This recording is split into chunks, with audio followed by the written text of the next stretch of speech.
Rama said, "Pray, explain to me the mystery of time."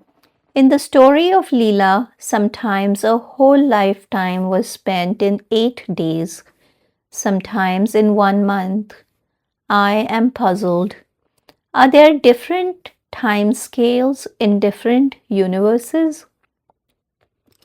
Vasistha replied, O Rama, whatever one thinks within oneself in his own intelligence, that alone is experienced by him.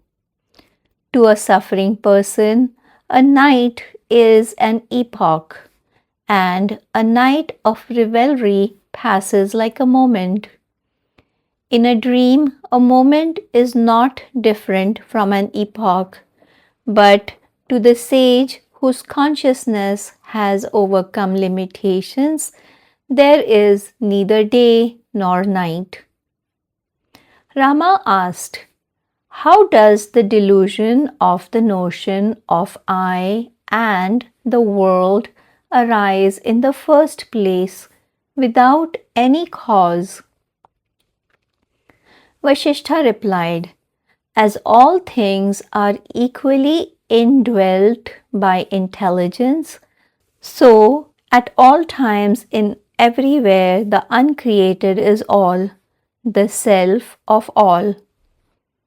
We use the expression all things. It is only a figure of speech, for only infinite consciousness or Brahman exists. Just as there is no division between a bracelet and gold, there is no division between the universe and infinite consciousness. The latter alone is the universe. The universe as such is not infinite consciousness, just as the bracelet is made of gold, but gold is not made of bracelet. In that infinite consciousness, there is an inherent non-recognition of its infinite nature that appears to manifest as I and the world. Just as there is an image in a marble slab, even if it has not been carved, even so, this notion of I and the world exists in infinite consciousness. That is known as its creation. The word creation has no other connotation. No creation takes place in the Supreme Being or infinite consciousness, and infinite consciousness is not involved in the creation. They do not stand in a divided relationship to each other.